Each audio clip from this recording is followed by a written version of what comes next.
So we're going to talk about Bigfoot in Oklahoma today. I'm going to introduce the other members from our team here. Ryan White, back here on the technical. He's our other information officer for N.O.B.R.O. Also have Tom Crabtree over here. He's a volunteer investigator, and he's part of our technical crew. He's going to talk about a FLIR project that he has worked with. And then back here is Brian Terrell. He's from Enid area. He also runs a group called Red Dirt Cryptid Investigations out of Enid. They cover the northwest sector and on into Kansas.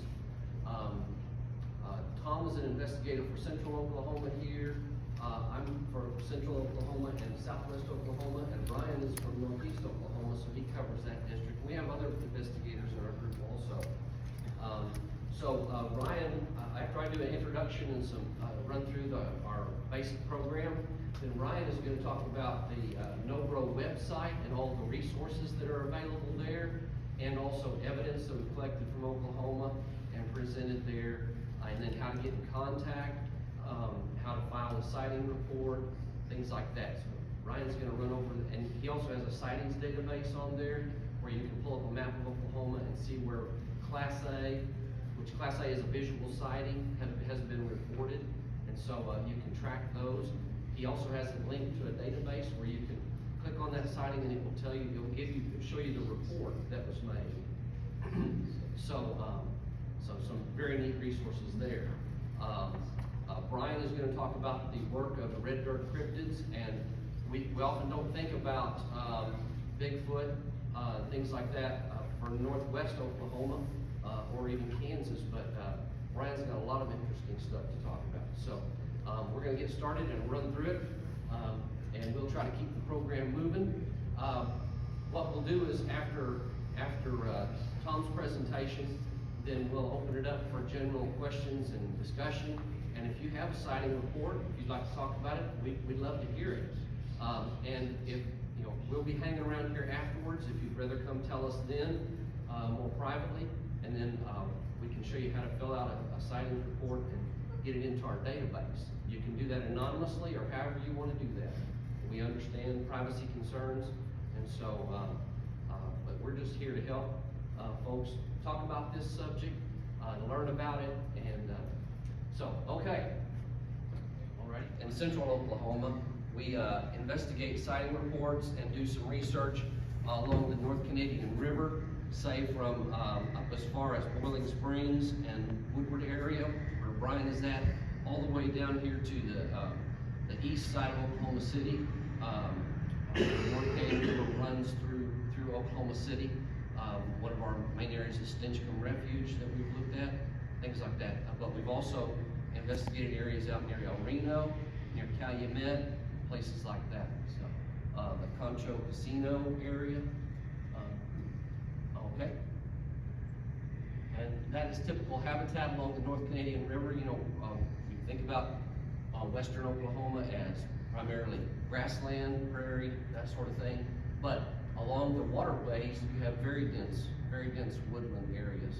And so that's where a lot of the sighting reports have come from fishermen, folks like that.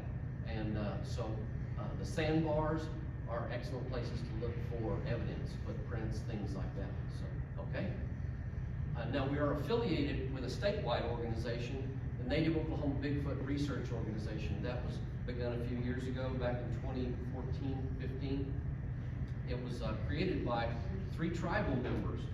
One of the things that they noticed was that the tribal perspective, especially in Oklahoma, had not really been brought to this subject. So 3 of the tribal members from 3 different tribes, Muskogee Creek, Choctaw, and Cherokee, began that organization to bring the tribal perspective, and they wanted it to be a statewide organization to encompass all of the tribal perspectives, teachings about these creatures. Every Native American tribe in North America, Central America, South America have stories, legends, teachings, traditions about these creatures. They don't all have the same name. Each tribe has their own names for these things. Each tribe has their own teachings and traditions about these creatures. So NCRP, North Canadian River Project, we have affiliated with N.O.B.R.O and as a statewide network, because we're all about sharing information, working with other groups that are doing research and investigations, and trying to gather as much good info as we can and data. So, Evans, I want to say something. To join N.O.B.R.O, you don't necessarily have to be Native American now. It's just founded by. Good point. The three. Right. Okay. Yes. Yeah. Not all members. They don't require tribal membership, and certainly not all members, like some of us here, are not tribal members. But they just want to make sure that the tribal perspective is brought to this particular subject. So, what is a Bigfoot? And that's probably the billion-dollar question, and open for lots of discussion. And so, this is probably one of the most famous pieces of film from the Patterson-Gimlin film in 1967 in Northern California. I think her nickname is Patty. But that is kind of the, what you call it, the watershed photo of what people are calling a Bigfoot or Sasquatch, which is a northern tribal name for these creatures. So, but that's what the typical Sasquatch, when people hear the name Bigfoot or whatever, that's the picture they get in their mind. And this was an enhancement done by M.K. Davis as he studied each frame of the film. And so that's a pretty good high definition shot of Patty. But you notice the conical head, of course the hair, you can see muscles, the facial features, so the deep set eyes, hooded nose, thick lips, the long arms, and relatively the legs are short compared to the perspective of the arm length there. Anyway, that's the typical picture, and most people get it. This was a drawing of an eyewitness report. Typically, you know, the long hair, the appearance appears to have no neck, broad shoulders, thick limbs, of course the large feet, long arms. However, in the South, and particularly reports that we get from here in Oklahoma and the southern states, the description is of a much thinner type creature. The one that my brother and I saw was tall and lanky, like a tall, skinny teenager, probably about 7 foot tall, but he was lanky. He wasn't a massive chest and legs and all that. He was real skinny. And a lot of reports in the South, they're tall and thin.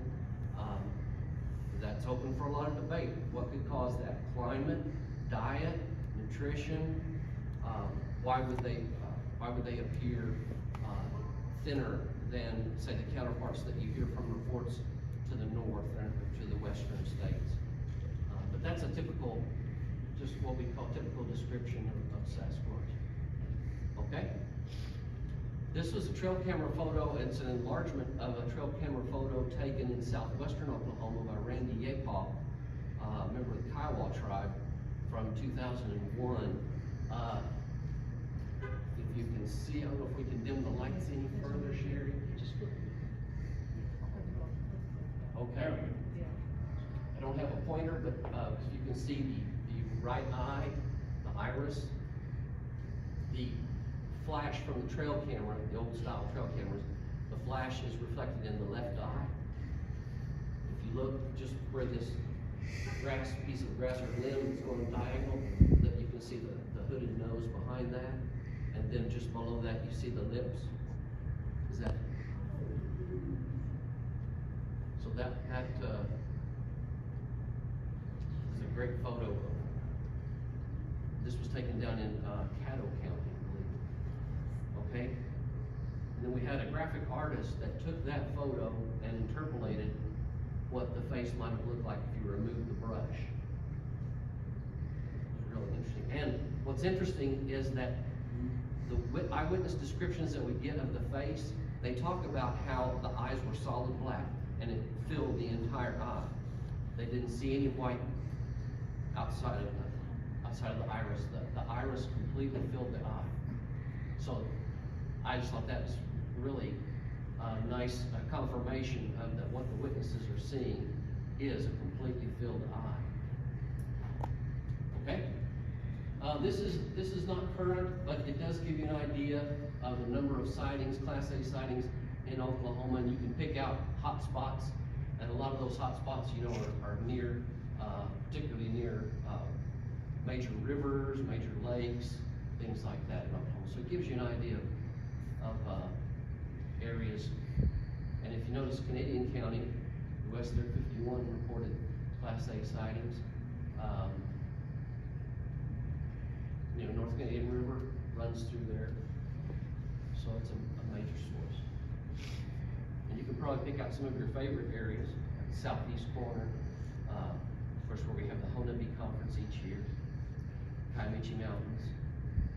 But also, if you notice Adair County up there, 76 reported sightings, so that's in the foothills of the Ozarks, another hot area. Okay? Some of the equipment that we use on our field investigations: night vision, trail cameras, thermal cameras, the FLIR, forward-looking infrared, and parabolic microphones.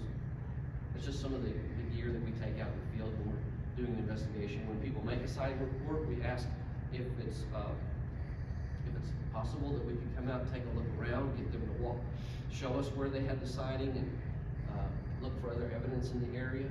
And so we'll take gear like that when it's possible to do investigation, or whenever we do expedition weekends where we go out to areas where there's been sighting reports, public lands, and do investigations, nighttime investigations there, and look for evidence. Okay. So what types of evidence are we looking at? When we go out in the field, we're looking for what stands out, what looks different, what catches our eye. And of course, muddy riverbanks, we have plenty of those, is a good place to look for footprints. Okay. And we found footprints in a variety of different habitats. This was, Randy, this was the footprint that I found out there at what they call Purgatory, that area they call Purgatory. That was an 18-inch print on the side of the road there in the bar ditch out in Caddo County. Okay. We found several footprints along the sandbars there in the North Canadian River. You notice the wide toes, wide foot. Okay. Now, we also have over here on the table a cast of Ryan's foot, size 10 foot. And you notice on the human foot, what things do you notice? It's got an arch. Has an arch, very narrow. Notice how the toes are squished together because we wear shoes. So it squishes the toes together, very thin and narrow. Okay. So we kind of use that to compare to other footprints. This was a footprint found in Stinchcombe. Very wide, large toes. You get that hump in the middle. We'll talk about that. Go ahead. Dr. Meldrum from Idaho State University. He specializes in locomotion and foot morphology. And so his theory is that the Sasquatch foot there on your left is hinged in the middle, and so their foot is so large and flat that whenever they step, it pushes off, hinges in the middle and pushes, so it leaves that little mound of dirt under there, what they call the mid-tarsal flexion, in their footprints. That's how he accounts for what they're seeing in the casts of the footprints. Whereas usually in the human print, you see the nice smooth arch. Okay?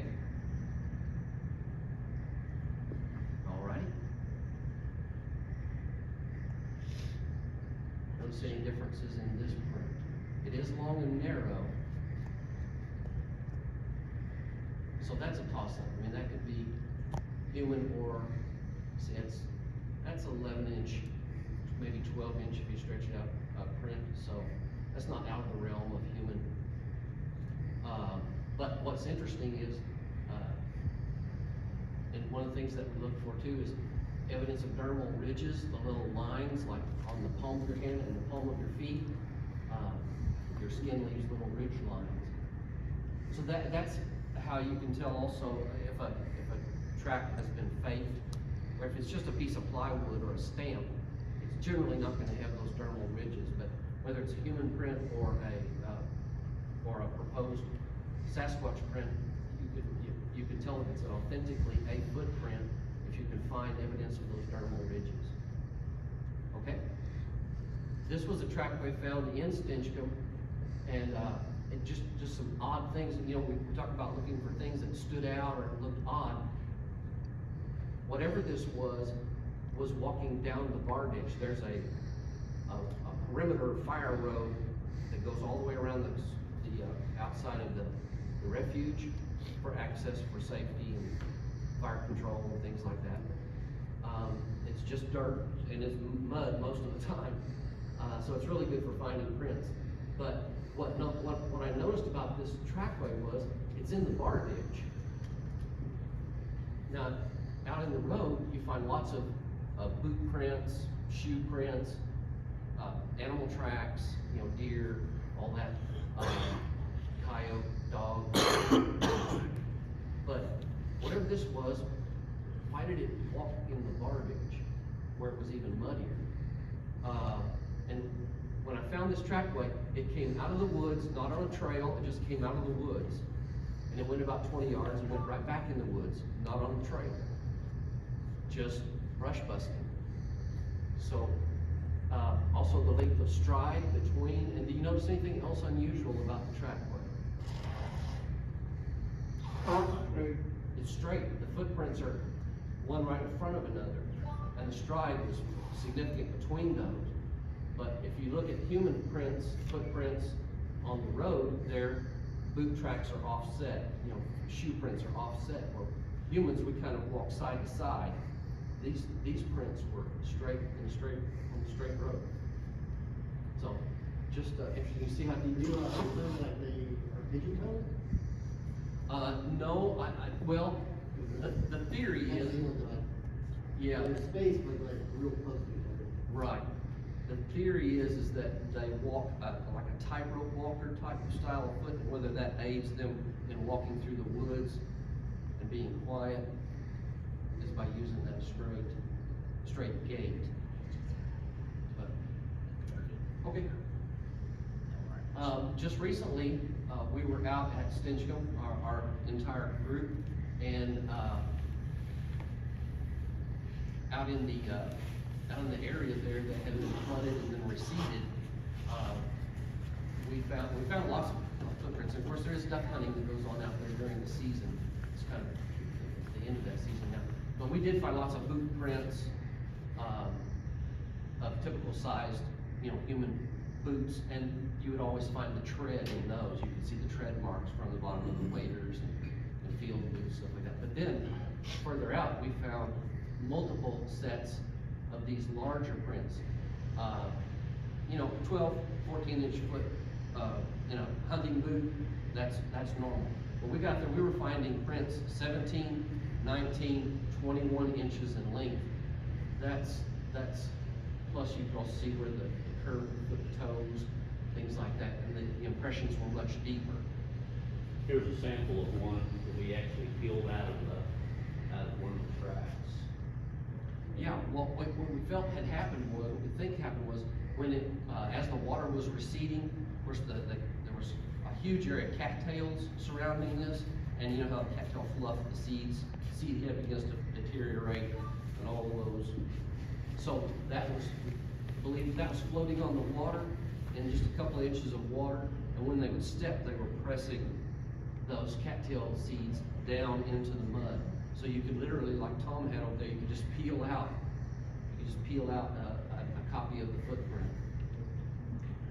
So we just thought that was really interesting, and they were all over the mark, hundreds of prints like that. This was one found on the sandbar near El Reno. It's only about a 9-inch print, but look how deep it is. That's what I thought was interesting. And I'm standing there in a hunting boot, and I'm pressing down as hard as I can. I'm maybe making maybe a 1/2 inch depth, and I weigh 180 pounds. That's a size 10 boot. But that foot, look how deep that foot went. That was interesting. And there was a line of them through in the water and out the other side, crossing the river. That was interesting. Okay. Another little close-up of that. These are casts made by a fellow named Jim Whitehead with the Mid-America Bigfoot Research Center. So his cast collection to show you the differences. Okay. Even has a hand. Very interesting. Okay, 2018, just prior to the conference, a gentleman was hunting hogs down on N.O.B.R.O Creek, and he ran back up to the building and was looking for whomever he could find there at the camp, and said, I got something you guys need to see. So he took, this is Jim Mordecai from the Muskogee Creek Nation. He went down there and cast the prints, and those were 18-inch prints found down on N.O.B.R.O Creek, okay? This is where the original print was made in the mud down there. It had walked in the mud, and then, go ahead. It had gone up the bank. You can see where it walked through the mud and then up the bank. So you can see where the toes had slid a little bit, we're trying to grip, going up the side of the bank. Okay? What is other evidence that we look for? In the woods, odd things like stick structures. That was up near, oh, Brian, that was up near Boiling Springs, up near Woodward. No, really? Where we found that right along where the, kind of at the headwaters of the North Canadian. Okay. That's my brother Keith on the left, and help me out, that is, it's a professor at Tishomingo, Murray State. Leaper? Yes, thank you. We were up on Baptuco Mountain and found, this is down near Honabi, and found a tree twist. They're examining this tree twist where, you know, all the trees around it are standing up just fine, but this one little 4-inch sapling here had just been bent over and twisted, and it was pointing down toward a creek. Okay, this is a close-up. It still had some green leaves on it, but it had been split. Literally, something had grabbed and split. You know, we looked around. Was there any other like tornado damage, snow damage? But this was in June. So why this one tree was singled out and done that way, we don't know.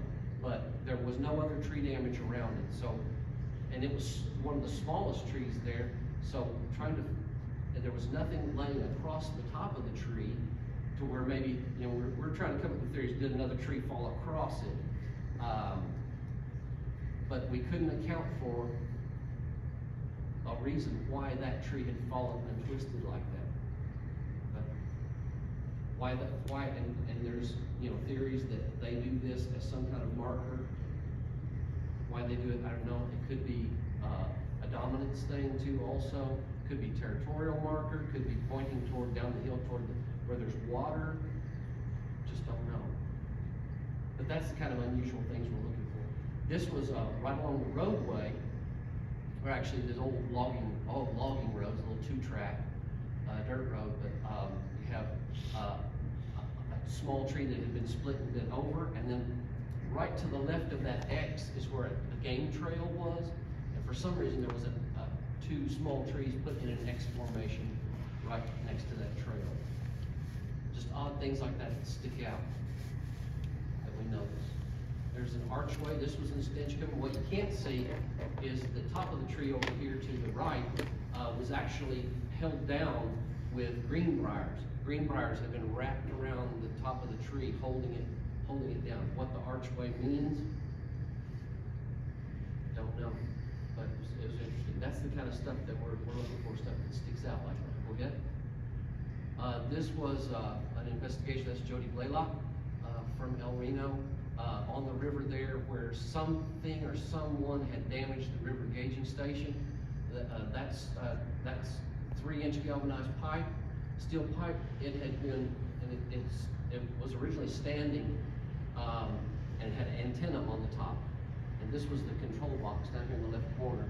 Something had literally bent that antenna over to the ground and had ripped out the guts of the box.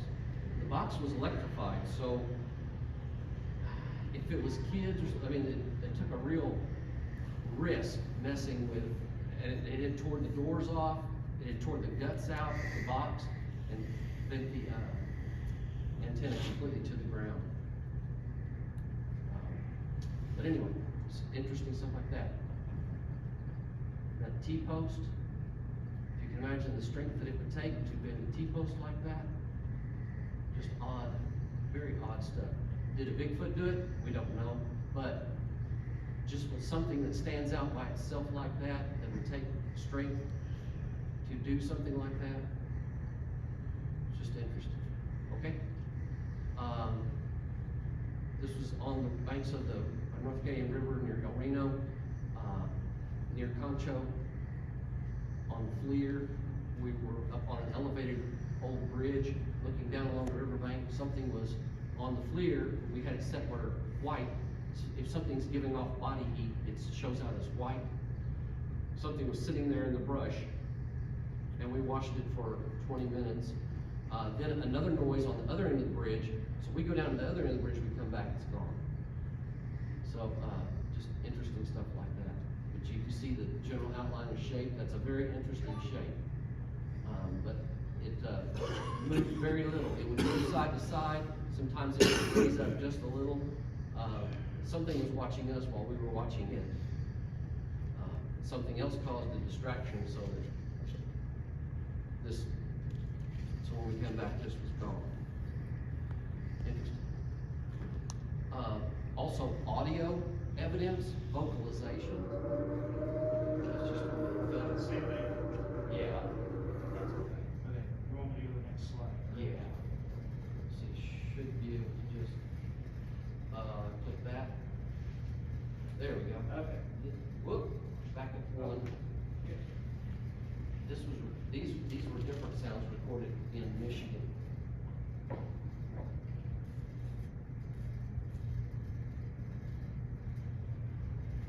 It's just odd vocalizations that don't match up to any other type of recorded wildlife.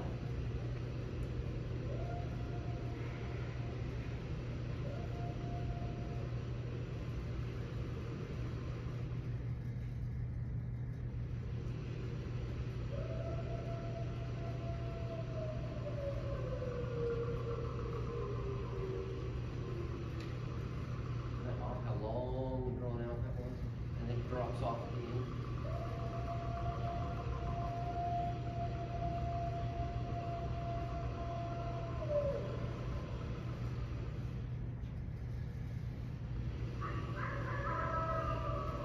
You're a coyote, which is higher on the scale of metrics.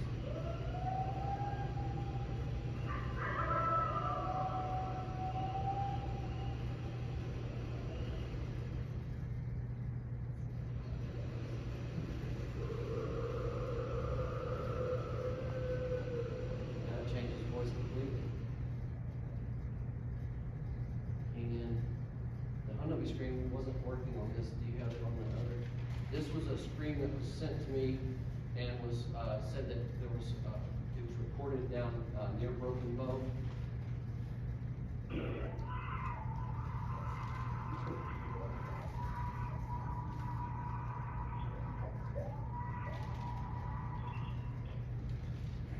This was supposedly from a person who decided he was going to, there was that reward for collecting one. He decided there's been a standing reward for a long time. He decided he was gonna go hunt them, and got up in there and got close, and that's when they started screaming, and that's when he recorded that. He changed his mind, decided he didn't wanna. And that's what happened to my brother and I in our particular sighting that night. When they started the screaming, I told our leader that they'd taken us up there. I said, I don't want to meet what's making that sound. And we loaded up and left. So we definitely had agitated the plan. the kind of Bigfoot family that lived in that area, and they were not happy. They were throwing rocks, pounding sticks on rocks, clacking rocks together, screaming, whispering. So we definitely had overstayed our welcome, and we promptly left the area. And of course, the big question is about DNA evidence, and there was a study done in by Dr. Ketchum and some folks in Texas, where they solicited samples. They received over 100 samples from folks saying that they believe that it's hair samples, blood samples, all kinds of things, skin samples saying that they believed it was from Sasquatch. They were able to extract DNA from some of the samples, ran studies on the samples, sent it out to 4 other labs, didn't tell the other labs what they had, and said, would you confirm our findings? And they did confirm them, and then they said, don't use our name. But you have found something weird. So they submitted the results to GenBank, which is the Human Genome Project database. And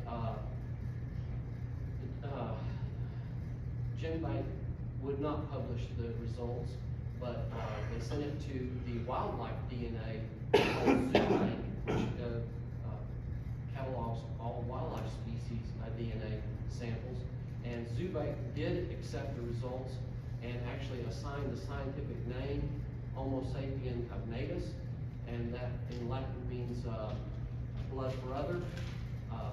They determined that the mitochondrial DNA from the maternal side was human, but the DNA from the father's side, the nuclear DNA, was, and I'm not a geneticist, so I'm not an expert on this, but was unknown. But anyway, they did go ahead and publish their findings. Of course, that's been, as you know, that's been a big source of controversy, but ZooBank did accept the results. And also, did anybody else hear on the news last week where a person had what they thought was a tooth from a Sasquatch, had found a tooth and had submitted it for DNA testing, and they were able to remove some DNA from the dentine in the tooth and tested it, and the results came out similar. That it was 99% human, but not quite all human. And so that's in the process of being published also. So anyway, that's the evidence that we're looking for, things like that. And so we asked the public for sighting reports. We asked the public to help us gather any other data they might have, any other types of field evidence. And we have taken witness statements and testimonies. And so we collect all that and put it into our website. Ryan is our webmaster for N.O.B.R.O, and he's going to give you a quick tour of the website there, so you can find those resources, submit sighting reports and other things. Thank you.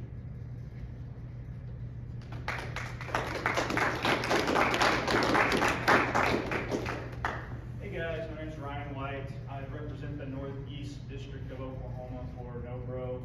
And like Evan said, I kind of helped put together the website. I'm kind of the website admin. I like our group because all of us bring different things to the table. We're all good at different things when it comes to investigating and that sort of thing. So I guess maybe my little talent I have is maybe with the website and social media and posting videos and stuff like that, and taking reports and collecting them and cataloging them. So that's kind of what I bring to the group. So to get to our website, and you can get out on your phone right now and get on Safari if that's your web browser. I'm not going to make you read it on your phone. Actually, I encourage you to do it. Get on Safari, whatever you have, and go to N.O.B.R.O Bigfoot.org. Do not type www. It won't take you there. So all you have to type in the search bar is N.O.B.R.O Bigfoot.org. You will go to our website. So it'll look like this, and you'll know you're at the right place. And I just wanted to walk you through a couple of different things that we have on our website. So let's start with contact us over there on the left. Okay, let's do this really fast. So we broke it down, and you can just kind of scroll down as I'm talking. So we broke the state into 4 different quadrants, and you'll see a person's name and email address that represents that quadrant of the state. Okay, and so we do have somebody that represents each part of the state. So if you do have a sighting, or if you have a friend that has a sighting and you wanted to like tell their story, you would go to our website, go to contact us, and we would prefer you to look up the person in that district or that region. And the reason is because they live in that district or region, it'd be easier for them to get to you and actually sit down and talk with you and interview you. But if you just email any of us on the website, it doesn't matter. We'll talk to you. We'll do an interview over the phone. We would love to get your story. And Evans pointed out earlier, we do respect your confidentiality. We'll keep you anonymous. We'll leave your name out of your report. But you would go to contact us and contact one of the appropriate people, and we'll try to get in touch with you and talk to you. All right, let's go to sightings database. Okay, so this is what it'll look like. If you click on the link or the picture, it'll go to our sightings database, and it's going to be a big chart-looking thing. Maybe at first it'll look intimidating, but it's really not. So on the left over there, it tells the report number, and each report has a tiny little title to it. And I put it in order by year. So as you scroll down, it's just going through, starting back in I think it's the 1950s, and it'll go all the way to 2023. It'll go in order by year. Okay, there is a way to kind of go through there and filter your searches and stuff, but if you just kind of scroll down, go by year, you can have a lot of fun with it. All right, so let me get my phone out. I gotta look at my cheat sheet. I have a few sighting reports from the database that I want to show you that have eyewitness drawings that go with it. I think that's really cool when a witness will actually agree to try to sit down and draw what they saw. To me, that's really, really neat. Okay, did you already find one? Oh, no. Okay. Nope, which one do you want? Hold up here, I got it. just Let's show go it. to number 110. It's called Boy Sees Bigfoot Along Stream in 1961. Okay, so he actually sat down and drew what he saw. So we're going to see kind of a Bigfoot behind a tree, peeking around a tree feature. And when he saw this, he was a little boy. He had like some shoes. He said he was going to get in trouble by his parents if he was walking in the creek and put the shoes on. So he took the shoes off, threw them over his shoulder. Yeah, click on the picture down there. Yeah, that's his original eyewitness drawing that he drew. Okay, and so he said he was walking through the creek. He had his shoes around his shoulder because he didn't want to get in trouble by mom and dad, and he was like looking down, and all of a sudden he sees a foot in the water. And he looks up, and this is what he sees to the best of his ability to draw it back for us. That's what he saw, just like a tree peeker that kind of watched him for a few moments. And then I actually added that color to it, so that's his drawing, but I added some color to it, just for fun. Okay, so let's look at another one. So like I said, I'm trying to show you some eyewitness accounts where the eyewitness actually sat down and drew what they saw back for us. I think that's really, really cool in my opinion. Let's go to number 112, Bigfoot Chases Two Brothers, 1997. Is it number 112? Yeah. Okay, so this one, these two brothers were out, I don't know, goofing around, and if you'll scroll down, they saw the back side of it. So we'll look at the original. So this is his drawing. All he did was he saw it from the back, and so this is what he provided for us. And we have some other drawings where they just saw it from the back side as well. And I mean, that's all they saw, and I kind of added a little bit of color to it. So that's pretty cool. Let's look at another one. I'm trying to rush through and keep us on time here. Let's go to number 42. Man sees Bigfoot along Highway 10. 2010. Yeah. Okay, so this guy, this was a roadside encounter. He's driving down Highway 10, and what's cool about this one is he saw it from his car. And we got a pinpoint of where it actually happened. That's another thing. Eyewitnesses don't always want to agree to give us the exact spot where they saw the creature, and for good reason. You know, most of the time it's on their own property, so that's understandable. sometimes when they're just driving down the road, and it's not their property, yeah, I saw it right there, and they'll tell us, like, so sometimes we get an exact, like, pinpoint where they saw it. So this was over by Tahlequah. So what was kind of cool about this one, you can move it on there or go to the next one, it doesn't matter. So he saw it from the backside as well, but what I really liked about this one is he said the left arm, it was on that fence post, and it was way taller than the fence, but he had that hand on the fence post. So I thought that was interesting that it actually like had his hand on the fence post. That would have been so cool. Like if it would have been one of us, we would have stopped, and after it left, of course, maybe go try to collect some DNA off the fence post or something. But that's really, really cool. And that lends credibility to his report, because he knows something odd like that. A Yeah. detail that, if you were just making up a story, you wouldn't make up a detail like that. Exactly. Okay, and then let's look at one more. This is number 76, Fisherman Glimpses Bigfoot in the Water, 2019. This is actually a report that Evans took. If we can find it. Was it Lake Tenkiller? Is that what it was? Okay, so this is at Lake Tenkiller. And this isn't a picture, this isn't a drawing, this is actually a picture, a photo that he took with his phone. So let's look at the faraway one first. So that stumpy looking thing, so this is a fisherman fishing. He saw this, well, I think he heard splashing in the water, and then he looked, and he saw this stump looking thing, and he thought to get his phone out as fast as he could and take a picture. And we've posted this publicly on our pages and everything. We've had positive feedback, we've had negative feedback. It's for you to look at and be the judge. I can't say 100% that's a Bigfoot, but he was so scared, this witness was so scared, after he took the picture, he left the area and did not want to go back. So, I mean, he saw it better through his eyes than the camera lens, and he's positive he saw a Bigfoot, and there's like a kind of a blown up version. Some people just think it's a tree stump. Like I said, we've heard all the comments, we've got positive and negative feedback about it, so you can look at it and be the judge. But that's pretty cool. We actually have one in our database where we actually have a picture, a photograph that someone took. Okay, and I want to point out that all these sightings in our database, these are sighting reports where one of us actually talked to the witness and we collected it for our group. Okay, we didn't borrow it from anywhere else. It's just our group. We actually made contact with the witness, talked to them, interviewed them, and so that's why they're in our database here. Okay, now let's go to the sightings map. If you can go back to the home page. So yeah, so we do have. So these are all Class A reports. I mean, I could have added all of our Class B reports. And if you don't know, Class A is where a witness actually saw the creature with their own eyes.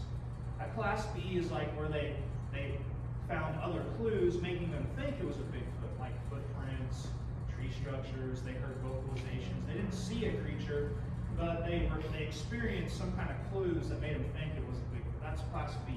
I just put Class A sightings on our sightings map. So these are just the locations. And also, once again, these are just the locations where the witness actually told us where it happened. There's more Class A sightings in our database, but not every witness agreed to give us the location, and we are going to respect that. Let's zoom into Oklahoma City, because we're kind of in the Oklahoma City area. We're in Moore, of course. But let's go to that one up there. That's actually at Stinchcombe. So this is actually one of our NCRP members, North Canadian River Project members. Jim McDonald is his name. He actually was featured on Finding Bigfoot. I think it was episode 3, season 3. And he was actually kayaking through Stinchcombe at night. He liked to kayak at night in pitch black. He thinks that's fun. So he was doing that, and his wife actually came up on the creature first and saw it on the bank. And then he came up right behind her and saw it for a couple of seconds, then turned around and like stood up. It was crouched over, stood up, turned around, and just kind of slowly walked back into the brush. So they saw it while kayaking, and a theory about that is they're traveling quietly. If you're in your kayak, I mean, you might be splashing a little bit, but you're generally, you don't have any motor, so like they're not hearing you come up on them. There's no like footsteps or thuds or anything like that. So maybe they like kind of quietly crept up on it, and the Bigfoot wasn't expecting them to be in the kayaks, and that's why they got lucky and had that sighting, the quiet mode of transportation. that's also a theory about the Patterson-Gimlin footage. They were on horseback. That's another quiet mode of transportation. That's why they were able to capture what they captured.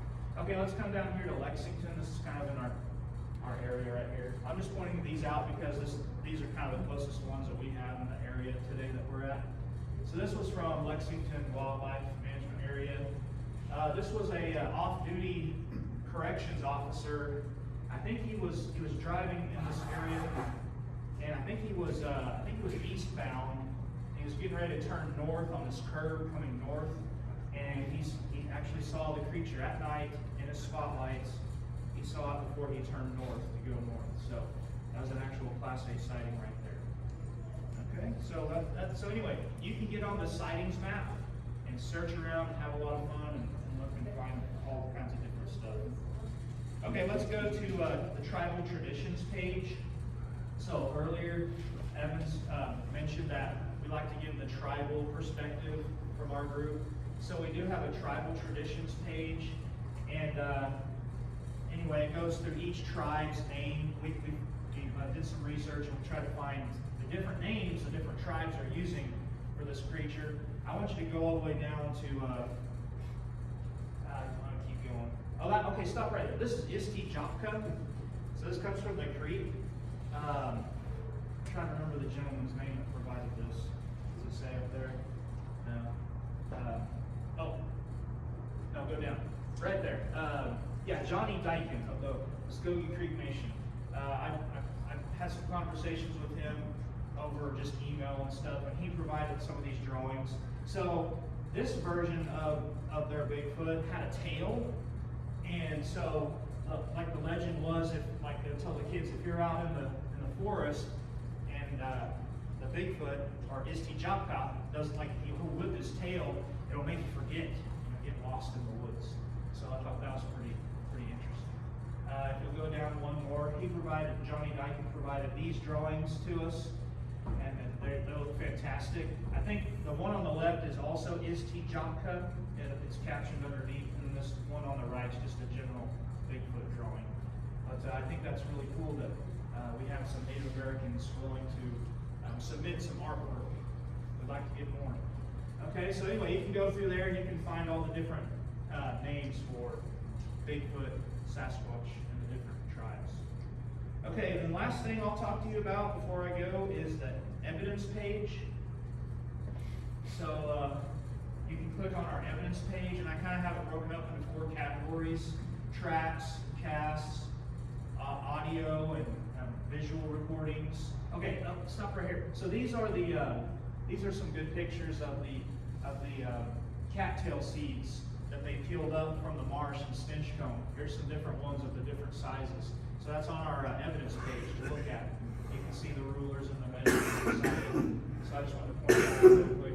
Okay, if you scroll down, there's a picture of us hiking that day. There's how tall those cattail reeds were. Very, very tall. That's our friend Chris. I think he's like 6'4", and he's reaching as tall as he can to the top of one. So they're pretty tall. And that's just kind of where we found the single track. These are some tracks they found at Stenchcombe at a different time. There's me and Jim Mordecai. That's a track that we took at Chandler Park in Tulsa. So a lot of people are like, why would Bigfoot be in city limits? Well, there's like, I think it was like 400 or 500 acres of just wooded area at this Chandler Park in Tulsa. And they found a single track, the park naturalists did, and we got in contact with them, and they invited us to come out, and we took a track of it. And this is Jim Mordecai down here casting it. And it's right there on the bank of the Arkansas River. Yes, yeah, bank of the Arkansas River. So it could have been traveling down the river, which is part of our theory. There's me holding it. That's it before I got cleaned real good. So anyway, you can go through our evidence page and you can find examples of tracks. We also have some audio recordings. I might let Evans play maybe a wood knock or something over here. Okay, there's some FLIR. I think that's from Hayward Lake. yes, thank you, Hayward Lake, which we're planning on going back there sometime in the future. And if you don't know where Hayward Lake is, it's in between Oklahoma City and Tulsa along the turnpike. closer to Tulsa.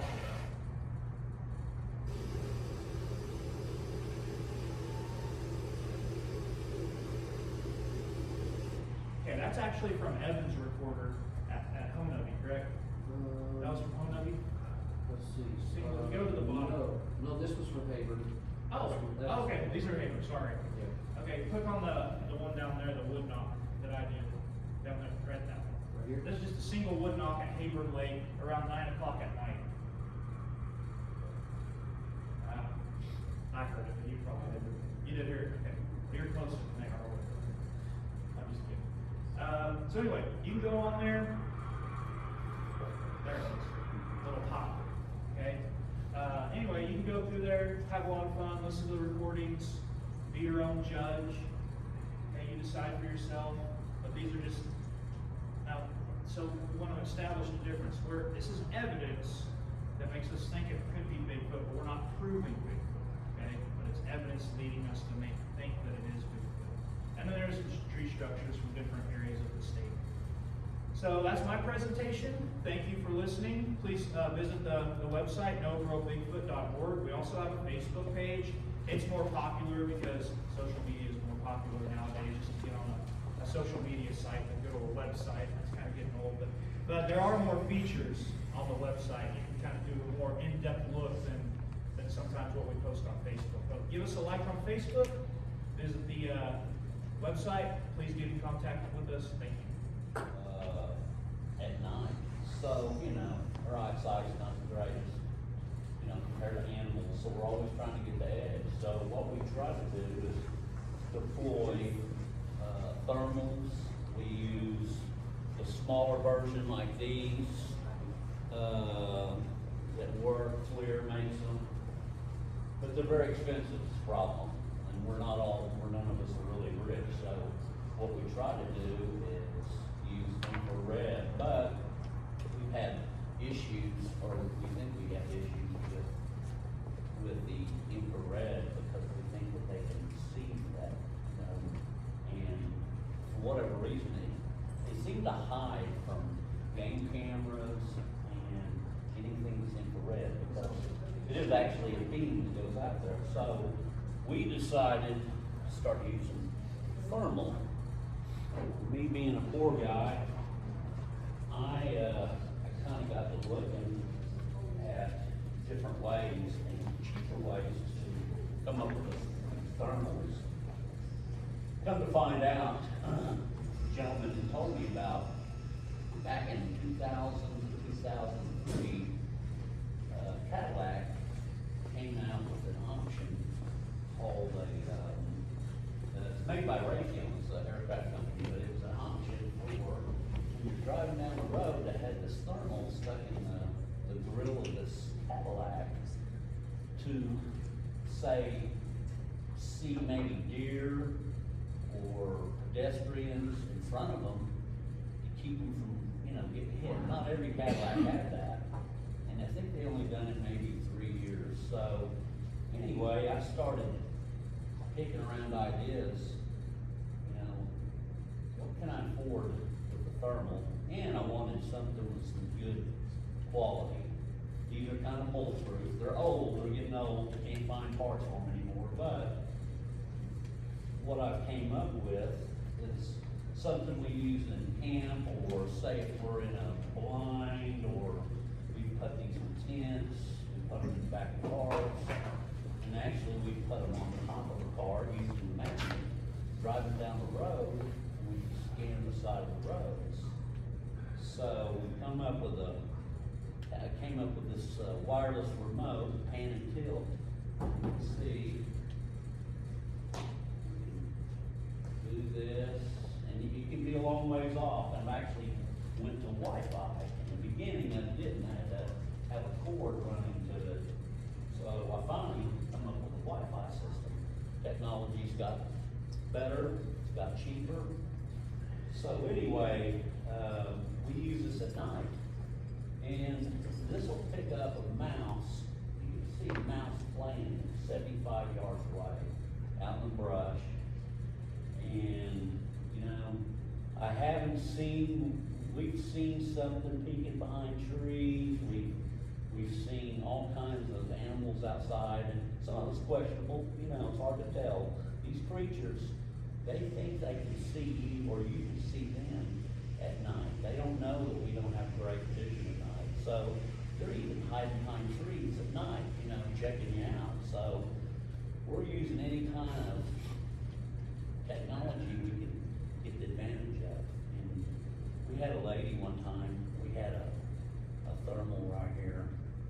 We were camped out by El Reno, and she's looking through this thermal, and she goes, "Oh my gosh, there's 3 mountain lions coming to us." And we all jump up, and you know, somebody finally grabs the thermal and looks, and it was 3 raccoons.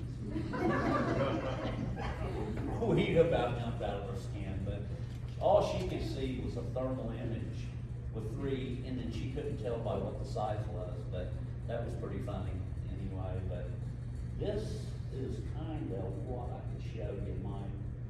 This is getting to be old. Matter of fact, like I said, this is 2001, so it's older than my kids.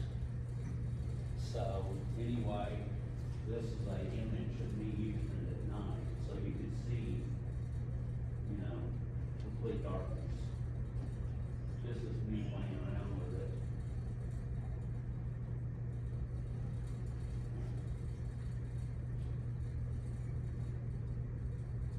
So you can get the temperature of the person that's pointing at, and it'll tell you a lot of different things. But you know, as time goes on, you know, your technology gets a little cheaper and you can use it. But we also use, like Evans was talking about, we also use audio recorders.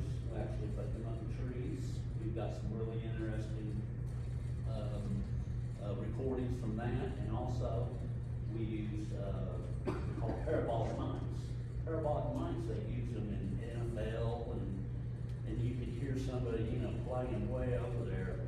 You know, it'll pick up sounds that you can't hear with your own ears. So anyway, we try to implement that in our Bigfooting. But anyway, it's just another little toy to play with and kind of makes it fun when we're out there, and we have a good time with it. So, but anyway, if y'all think of any, if y'all would like to come up later on and maybe tell your story of maybe your encounter, don't be shy. You know, I haven't had one yet. I've seen a lot of weird stuff. Plenty of evidence, but anyway, if y'all, after maybe Brian does his presentation, if y'all like to get up and tell your story, you're more than welcome. So, anyway, thank you.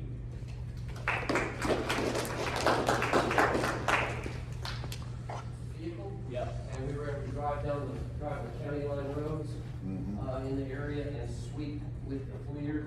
And, on the bridge over Polecat Creek, we found a tree peeker. He was down the creek a ways, but he kept, whatever it was, kept peeking out from the side, watching us with this. We stopped on the bridge, and, Tom had some FLIR footage. Well, what I had at the time, I was using a laptop, and it had a lag. So when you hit record, it took so many seconds or to do it. But we actually, one day we actually seen a deer standing out in the field like this, looking at us. And we thought, oh my gosh, there's something. But it was just looking at him straight forward. And all you're seeing is a white image, you know, or someone. And then when he turns sideways, we thought, it's a deer. Giving me a heart attack. Yeah, oh yeah. Yeah. Yeah, that was really great. Hebron Lake, that time whenever Evans got that footage, you could tell that whatever it was standing upright. That's kind of one of the defining characteristics of what we're looking for. Part of the species is, you know, your average cow or your horse or your deer is, at a distance, it'll appear to be kind of a blobby heat signature, but it'll be oval shaped, but it'll be horizontal. But if you're looking at a human at a distance or humanoid, it's gonna be vertical. And that's one of the dead giveaways, is when something is vertical, you know, tall and skinny and glowing hot, you know that you've either got some kind of feral human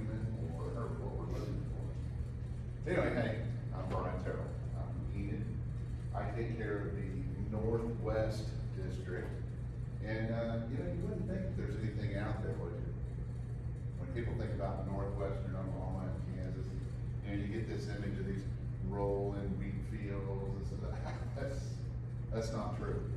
That's really not true. We've got a lot of rivers that flow through northwestern Oklahoma and the banks of the rivers.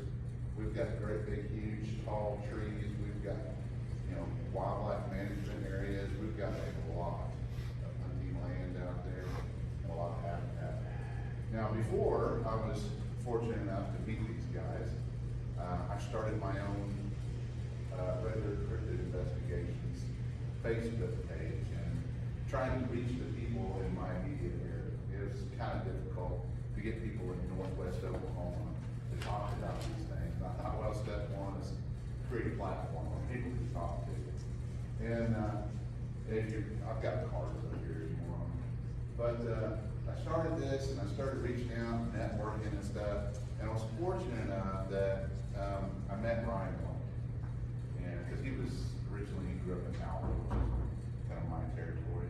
But I reached out to him and started talking to him, kind of forged a friendship. My uncle always says, there's two types of people out there. There's givers and there's takers. And I figured out real quick that the guys from the N.O.B.R.O group are givers. So that's why I kind of joined forces with them to help further their cause. They had this whole swath of the state that was not covered by anyone. And I was like, I'll do it, send me. And so I've got this on my side and I work with them kind of, I don't know, I guess freelance, But some of the things that I do that's a little bit different is where N.O.B.R.O only really focuses on Bigfoot. There's a whole nother genre over here off to the left that I deal with. And that's kind of where regular cryptid investigations come in. Anything that is Bigfoot, I make sure that I bring these guys into the loop, and they do with me, they share. And if it's outside of that category, I guess I'm kind of on my own. So I've got a website, and I've got a Facebook page, and I'm on YouTube, and you can see we go out and we do things. I try to share as much as I can, but I'm going to tell you my technological abilities are nowhere near on par with Ryan White's. The fact that I have a website at all is because of Ryan White. He helped me set this up. He helped me set up my database files, which you guys saw his. Mine looks exactly like it, but I've got other things in mine. So I don't do UFOs, and I don't really do, there's a lot of things, I don't do aliens. But on the flip side, we specialize in Bigfoot, Dogman, flying cryptids. I know you're thinking, what, talking? Yes, unfortunately. There's a lot of people that do report these things out there. And unfortunately, I've been one of those people that was unfortunate enough to see one. And, what else? There's little people, Native American little people, anybody ever hear of them? Okay, those are out there. And as a matter of fact, I think I had an encounter with one about a month ago. Well, with a small group, we went into this one area, and we had some pretty weird experiences. But So Ryan, these are reports that you're receiving from people of these other cryptids. that's right. Now, I do things a little bit different. Whereas the N.O.B.R.O guys, the only reports that they have on their page is ones that they've taken themselves. I steal reports, okay? I steal them from everywhere. And I've got reports, when you look at my reports, I've got a whole bunch of different investigators listed. I've got reports from N.O.B.R.O. I've got reports from the Crypto Crew website, the Gulf Coast Bigfoot Research Organization, B.R.F.O. I stole all their reports right out of that, put them all in there. I've got permission from that moneymaker. I've got an email confirming that I have permission. And most of these people, they don't care if you, borrow their reports and them out there, they just wanna get credit for them. Hey, I'm all about it, I don't wanna take credit for work that's not mine. But I do, my goal is to put them all in a place where you can see them all together, you know? So if you go over here to the bottom over here on my Facebook page, you got a bunch of hoopla over here, but right here's the meat and potatoes. You click on the interactive map, you have to double click right here. I'm still trying to figure some of this stuff out. And this is what you got. As of right now, I think there's about 250 case files. There are a few Class Bs in here, but most of these are Class As. These are eyes on creature, okay? And I've got everything from dogman reports, Sasquatch reports. These are deer woman. Anybody over here a deer woman? Yeah, I know you haven't met one. You probably wouldn't be alive, right? Especially if you're a guy. And then flying cryptids, here's one down here. And I think the little people are listed like that too, with the Native American lady. But anyway, you can go through, you can click on any one of these and it'll give you a brief bio on what happened there. Like that, let's see, where are we at there? Reports of deer lady walking the roads at night searching for unfaithful men. That's over there by Canyon. You guys don't know about this? All right, I'll give you the Cliff Notes version, okay? Native American legends state that many, many years ago, even before the arrival of white men, there was a young woman who was traveling to go visit some family. And while she was making her way from point A to point B, she ran across some very unscrupulous men, and they did some really bad things to her. And they beat her up, and they left her to die in the woods.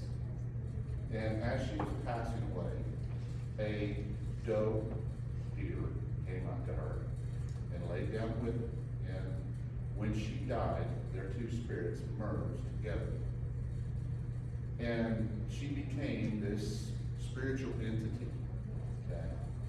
And this spiritual entity would listen basically for, you know, the prayers or the cries of women who were upset because their husbands had either cheated on them, been unfaithful, or they were the victims of abuse.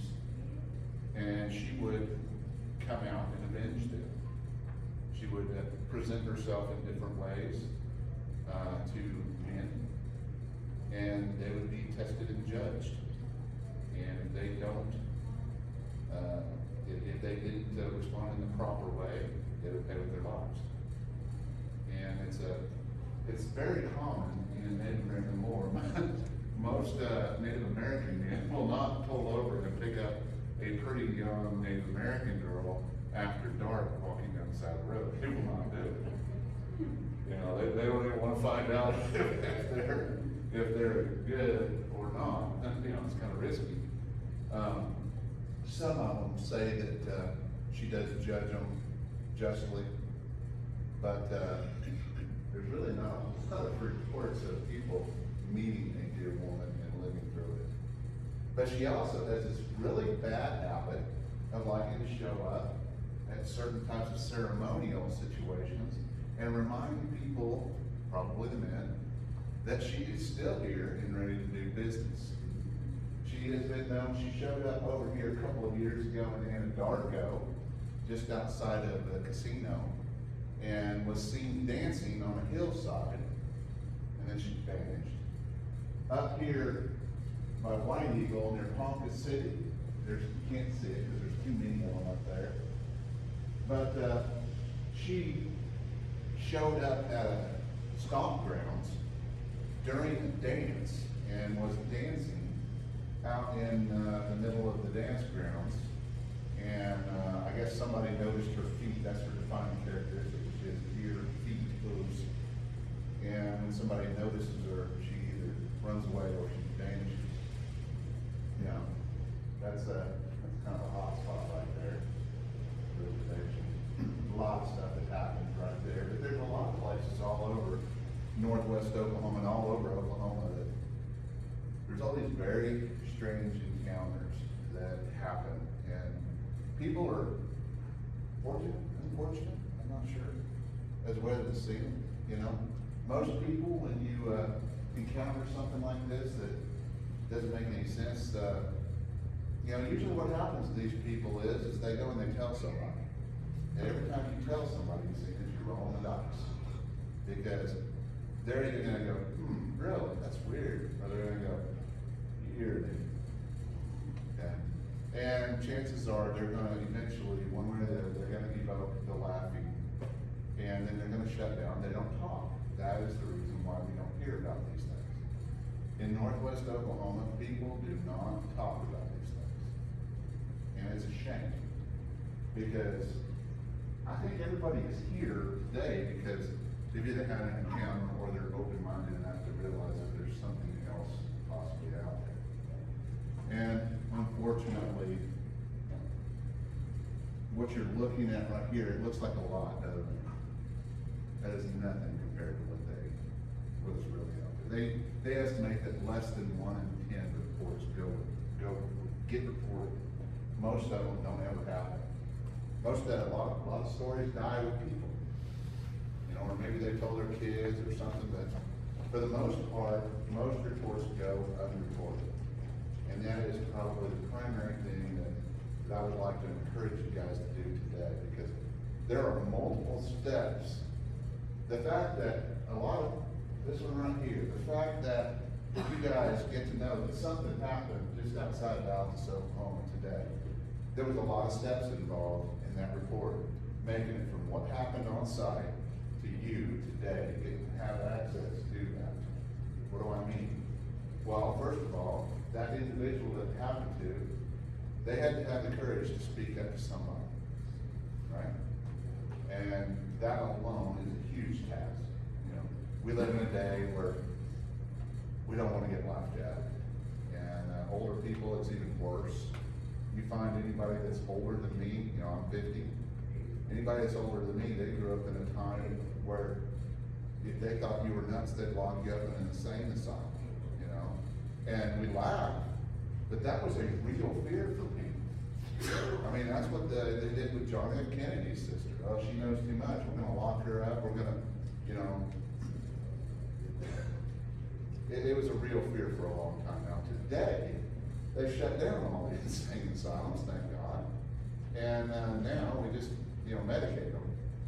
And, but times have changed and people are more open-minded. We've got information at the tips of our fingers, and we just know where to look, you know?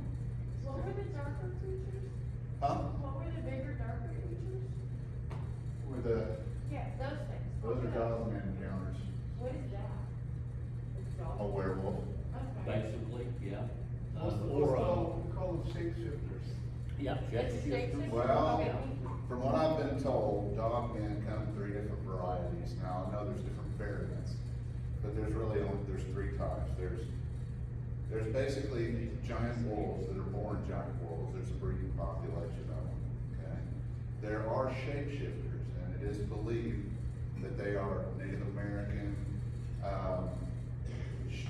medicine men that use their medicine for bad purposes. And then a lot of times they're seeking vengeance or doing bad things to people. And then there's also these other ones that the Native Americans believe are just strictly spiritual creatures, that they're not really flesh and blood, but they're spiritual. And those are the ones that are not leaving tracks. But, Yeah, Brian, that term skinwalker gets thrown around a lot today. it's a catch-all. Yeah, that's what I was, I thought there were 2 different dates. A real skinwalker is a Native American medicine man that is basically practicing black magic, and he can appear to different people, but there's a lot of legends, and it varies from tribe to tribe, but, you know, a skinwalker, if you see one, most of the time you will know it because one of their limbs or their head is usually somehow deformed. It's misshapen or is what I've been told by a couple of my Native American friends, if it is a real skinwalker. They're separate from shapeshifters, right? We. Well, the term shapeshifter comes from, it implies a lot more. Almost every single indigenous culture across the world has shapeshifter legends and oral reports. And that it just, skinwalker is just one that comes from the Navajo nation over there, from that area. Like the Skinwalker Ranch that was on TV, Yeah. but a little different, but in that area, yeah. And for what it's worth, we really don't have skinwalker reports here in Oklahoma. Most of the time, what you get is confusion. People see one thing, they interpret it. I had a young man up northwest of Enid, Oklahoma, who saw basically a Sasquatch wearing some kind of headdress that has deer horns on it, which is not unprecedented, by the way. They will wear articles of clothing sometimes. And he interpreted it as a Wendigo. And because he's seen pictures on the internet of Wendigos from up north.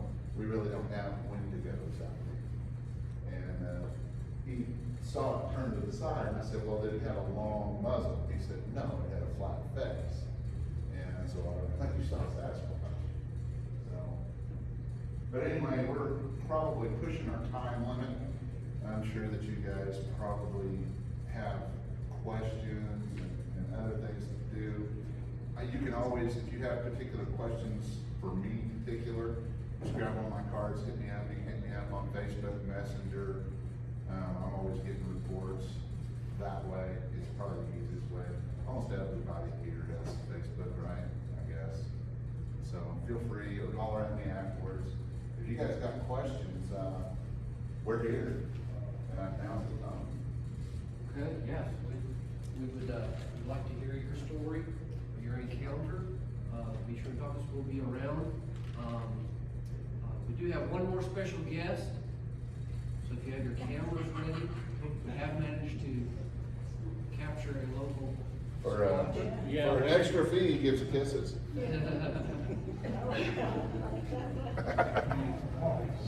So you're welcome to stay around, take some pictures with our Sasquatch here.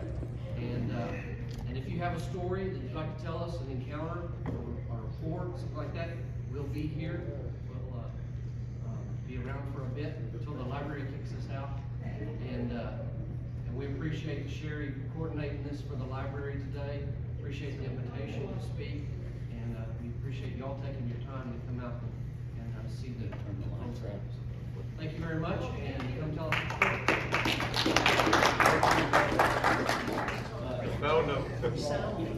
story.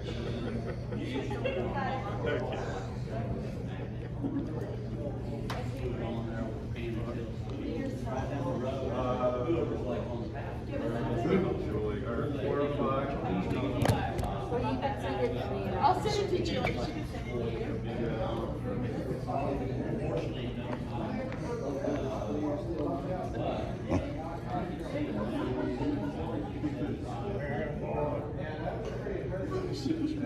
Yeah, we kind of went to white.